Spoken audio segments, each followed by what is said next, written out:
Hello, beautiful people. Welcome to another brand new episode of the ITU Forex class. In this week's class, we're actually going to be talking about market structure. So, if you've been trading for any length of time, I'm pretty sure you must have come across price action or market structure. It's kind of interchangeable, but price action in and of itself embodies a lot more than market structure alone. So, price action pretty much refers to every kind of movement or physics of movement of price within the markets. Okay, so while market structure, when you isolate it in and of itself, it's usually referring to the kind of rhythm that price usually tends to exude when it's moving in the markets. Okay, so let's actually move on to the class proper. Okay, so what exactly is market structure? Okay, so let me give you an example. You see, for different species of animals that there are, usually what you tend to find is that there's kind of a peculiar way the animals tend to move or react. Okay, so let me give you an example using something like a snake, for example. Okay, unlike humans, which were created with legs, obviously, snakes usually move on their tummies, they kind of have this what do you call it, this wavering movements that they do on their tummy. That's kind of like the way they move. Okay, and humans move on their legs. Okay, when you're a child, obviously you're going to start from crawling, and then when you mature, you start moving on your two legs and all of that. Now, apart from humans and the example of an animal which I gave you in this example, which is a snake, there are also other animals that move on their tummies. Things like worms. Okay, for example, a tapeworm moves on its tummy. But then we have other animals which do not move on their legs and they don't move on their tummies, which actually fly in the sky. An example of that would be something like a bird. Okay, unlike humans, birds do have legs, but some birds in particular actually fly in the sky. They can actually do that. That's how they move. Now we could talk about all of the different ranges of motions that there are for animals throughout this class, but that's not the topic for today. The reason why I brought this analogy, this example, is to show you or to explain to you the fact that there are different type of movements for animals, and in the market is kind of not different. What I mean is, price has a peculiar way of movement that it exhibits in the market, and for countless years or hundreds of years that traders have been trading this market, technical analysts have actually studied this, and they've come to the conclusion that price has a particular structure that it moves within the financial markets. Okay, and that's what we're talking about today. So let me give you an example. You see, when price, for example, there was the time that Bitcoin, a couple of years ago, Bitcoin was on a bull run. It was crazy. Everybody was just like, everybody and their mom and everyone was just saying buy Bitcoin, buy Bitcoin, buy Bitcoin, because it was moving up very, very strongly at that particular moment in time. So it was a bull market, and it made sense to buy Bitcoin as at that point in time. Okay, but what I want you to do, this is actually an assignment, is to go and open the chart of Bitcoin, okay, and study it. Even though it was in a very, very strong bull market, it actually did not move up in a straight line when he was experiencing that bull market. And that's partly because the way that the price of an instrument move in the markets, in the financial markets, is actually governed by a kind of a rhythm that it moves with. The price of an instrument, no matter how strong it is trending, whether to the up or to the downside, is not going to move either up or down in a straight line. Usually, what you're going to find is that the price of that instrument, depending on the direction of the trend that it's experiencing, is going to move up a bit if it's in an uptrend, and then it will pull back a little bit. Okay, but because it is in an uptrend, what you usually find out is that the pullback that it's going to do is not going to be so deep that it's going to take out the previous origin points where it started moving from.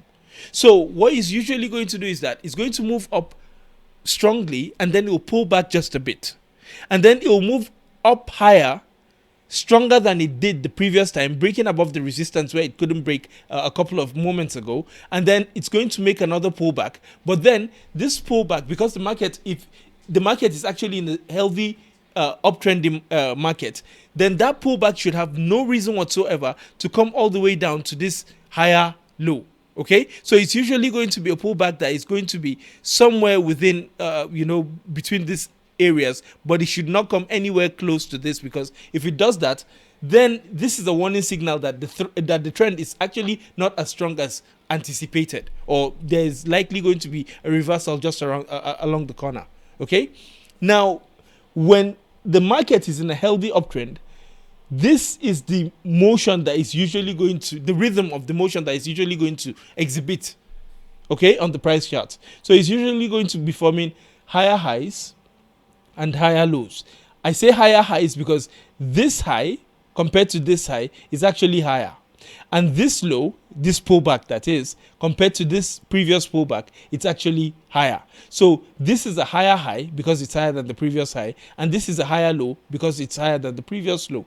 So in a healthy uptrending market, what we are expecting to see is for price to consistently keep forming, breaking above resistance, previous resistance level that it couldn't break above, and then consistently keep forming higher highs and higher lows, higher highs, higher lows, higher highs and higher lows. This is the typical movement of a uptrending market. But then price does not just move in an uptrend. Okay, there are instruments that also tend to exhibit downtrends. Okay, so what you're usually going to find in a downtrending market is the opposite of what the typical market structure of an uptrending market looks like. And that's going to be characterized by price forming lows and then lower highs. The reason I say lower high is because this high is lower than this origin point high. And then this low, usually if this is a healthy downtrending market, then this low is going to be lower than this low. Okay, so it's going to be the formation of lower highs and lower lows, lower highs, lower lows, lower highs and lower lows. Now this is what is meant by market structure in a nutshell. Okay, and this is keeping things very, very simple. This is what is meant by market structure. When price is moving up in an uptrending market, it's not just going to move up, in a straight line. It's usually going to form an impulse wave. This highs that break above the resistance areas where price couldn't break above previously is also called an impulse wave. And then the retracement, where price just pulls back a little bit, is also called a correction. Okay? So you could either call it a pullback, a retracement, or a correction. Okay, and the impulse wave, you could either call it an impulse wave and extension, or an extension. Okay, so moving forward, this is just an illustration that I drew to show you or to explain to you what the market structure is. But now, to make things much more concrete and easy for you to understand and identify on charts that you're analyzing, let's take a close look at this particular price chart on the screen. Okay, so this is the chart of the US dollar against the Japanese yen. When you take a close look at it, when I zoom out, obviously as I'm doing right now, you would notice one thing: the price of the USD JPY currency pair has actually been moving up over time. Okay, so you could see from all the way back here, which is, let's say, all the way back here to around Tuesday, the 7th of February, to now currently, which is the 26th of March, you'd notice that this particular instrument has been trending to the upside. It's been moving up because the price went from all the way down here, which is like at the 152.70 price level, to all the way up here to 157. About 90, or let's just say 158 price level. Okay, even though now we have a little bit of a pullback here. Okay, now what does this have to do with anything? Well, when you take a close look at the charts, you'd notice that even though the instrument, this particular instrument that we're analyzing now, has been moving to the upside, its price did not just go up in a straight line. And this is what I keep telling you guys about market structure. Okay? When the price of an instrument is strongly, whether it's strong or it's weak, the trend that it's exhibiting, it's actually not going to move up or down in a straight line. Okay? It's usually going to form extensions and retracements, impulse and corrections. Okay, this is all other the various ways that you could call this movements of price in the market. Okay, so as you can see on the screen, you'd notice that what we have here is price went up, okay, all the way up here, and it formed a pullback. Then it went all the way up here again, formed another pullback, went all the way up, formed this pullback, then went all the way up, and then again we have a pullback here.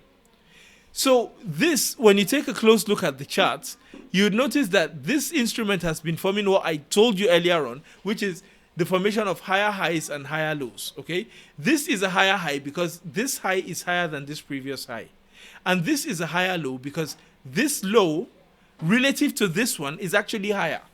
And so in a healthy uptrending market, what we would expect to see is price forming higher highs and higher lows continually. But then everything that trends don't last forever, because usually what tends to happen is that the market is going to reach a point in price action where it's actually going to encounter a strong resistance or a weakness by the bulls who are pushing prices up, or bears who are pushing prices down in a downtrending market, and then that is going to cause the price of that particular instrument to either slightly retrace or correct or consolidate or even reverse altogether. Okay? And that's, in a nutshell, what market structure is. Okay? So you could see that price is forming higher highs and higher lows. This is a typical example of an uptrending market. And this is a typical example of the movement or the rhythm with which price moves in an uptrending market. This is the market structure of an uptrending market. The opposite is the case for a downtrending market. Okay? Now, here's an example of a downtrending market. Okay? And the market structure of a downtrending market. So this is the chart of the GBP USD currency pair. And if I zoom out a little bit, you'll notice that this pair has actually been going down for quite a bit of time now. So from all the way back here, which is around the 12th of February, you can see that this instrument went from forming the market structure of an uptrending market, which is characterized by the formation of higher highs and higher lows, higher highs and higher lows, to all of a sudden, it was then struggling to break above this resistance area. And then it went from forming the market structure of an uptrending market, which is characterized by the formation of higher highs and higher lows, to all of a sudden struggling to break above the previous resistance it had here, and now forming equal highs and not higher highs. Okay? And then it moved from forming higher highs to forming equal highs, then from forming higher lows to now breaking below its higher lows to now start forming lower lows. So it automatically went from forming the market structure of an uptrending market to forming the market structure of a downtrending market, which is characterized by the formation of lower lows and lower highs. Okay? Now, when you take a close look at this, you'll notice that even though this instrument over time, which is, I think, over the past couple of weeks now, has been going down, again, like I keep telling you guys, the price of an instrument, any financial instrument that is tradable or that you're trading in the market, whether it's a strong up or downtrending market, it is not going to move up or down in a straight line. It's going to follow the laws of market structure, the unspoken laws of market structure in the market, and then it's going to move the way the price of instruments move, which is, in this case, since it's a downtrending market, is going to be forming lower lows and lower highs. Lower lows, lower highs. Lower lows and lower highs. Now, why do I say this is a lower low and this is a lower high and all of this? It's simple, because when you look at this origin point, for example, where it started all the way up here, you'll notice that it formed this low. And then this high that it formed is actually in relative to this previous high, it's actually lower than this high. And that's why it's called a lower high. Now, what about this one? This is a low. And relative to this previous low, which got broken, this is a lower low. And so the structure of a downtrending market typically is going to be characterized by movements such as this, which is the formation of lower lows and lower highs, lower lows and lower highs, lower lows and lower highs. Now, if the downtrend is healthy, then it should continue forming this market structure continuously. But if for whatever reason it begins to lose steam, or the bears are beginning to lose the strength to keep pushing prices lower, and the bulls are now taking over the market, then this particular instrument is going to move from forming the market structure of a downtrending market, which is characterized by the formation of lower lows and lower highs, to now forming the market structure of an uptrending market or consolidating. Okay, which is, if it's the market structure of an uptrending market, then it will move from forming lower lows and lower highs to starting to form the market structure of an uptrending market, which is characterized by price forming higher highs and higher lows. Okay, now this is in theory how it is, you're usually going to see it on the charts. But if you've been doing anything in the trading niche for any period of time, you'd know that by now. You should know that it's not always this black and white. What I mean is, in theory, now that we explain it, it's easy to understand. And if you take a close look at a couple of charts, you'd notice that it's actually easy to identify this. But there are times when you're going to get complex reversals or movements and all of that in the market. This particular chart that we're analyzing now, it's a perfect example of this, because you could see that we were forming the market structure of a downtrending market, characterized by the formation of lower lows and lower highs. But then, all of a sudden, after price formed this low, it struggled to break below this low for some time. And then this was the lower high. But then, price just kept consolidating within this channel, okay? You could see, this is a channel because you could see that when I pick this here and connect the tops of this particular highs, and then I pick this and connect the lows of these lows, you'd notice that we had a formation of a channel here. Temporarily, price went from forming the market structure of a downtrending market to forming the market structure of an uptrending market. But this is because price does not move in a straight line. In as much as it's going to move in the direction of one trend, there are times when it's going to consolidate and retrace. Okay, and you can see that even though it looked like we're forming the market structure of an uptrending market here, out of the blue, price struggled to continue doing that because the predominant trend, the direction of the predominant trend for this pair was bearish. And so it immediately stopped forming the market structure of an uptrending market, and then it broke below this higher low, and then it continued forming the market structure of a downtrending market, which is characterized by the formation of lower lows here, you can see, and lower highs. Lower lows, lower highs. Lower lows, lower highs. And then again, we're struggling to break below this low here. And then price looks like it's kind of consolidating here. So we're waiting to see if it's going to continue moving in the direction of the trend or if it's going to reverse. If it's going to reverse, it's going to find it difficult to break below this low. And then all of a sudden, it's going to shift to forming the market structure of an uptrending market, which is characterized by the formations of higher highs and higher lows. But if it's going to continue moving in the direction of the trend, then it should be able to break below this low and continue forming the market structure of a downtrending market, which is characterized by the formation of lower lows and lower highs. So in a nutshell, this is what market structure is.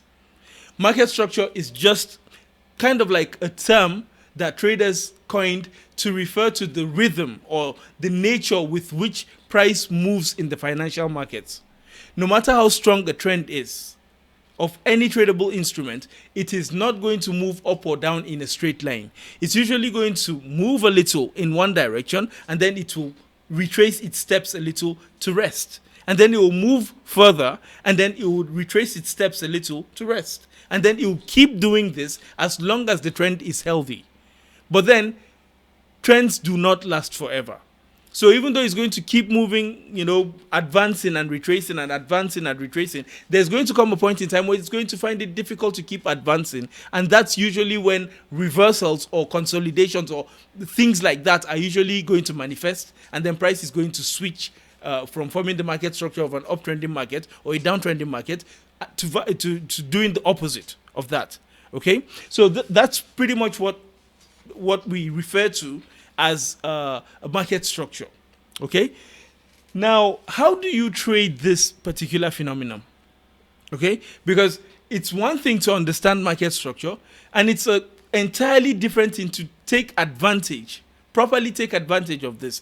Well, this is part of the things that we're going to be talking about in next week's class. But just to give you a sneak peek into what we're going to be talking about, there are actually two ways that traders use to take advantage of this type of phenomenon in the markets. Okay, the first one is to trade with breakout trading strategies, and the second is to trade with pullback trading strategies. So what do I mean by this breakout and pullback trading strategies? So here's the gist of it. Okay, let me quickly move the charts a little to make this illustration so that it's going to be easy for you to see. You see, in a typical uptrending market, like I just told you moments ago, price is going to be forming higher highs and higher lows, higher highs and higher lows, higher highs and higher lows. Now, if this is a healthy uptrending market, then price should continuously break above resistance areas to form brand new highs. And it should struggle to break below support areas to form lower lows, because by definition, if it's an uptrending market, then price should be forming higher highs and higher lows, not higher highs and lower lows. Okay? I hope you're with me, okay?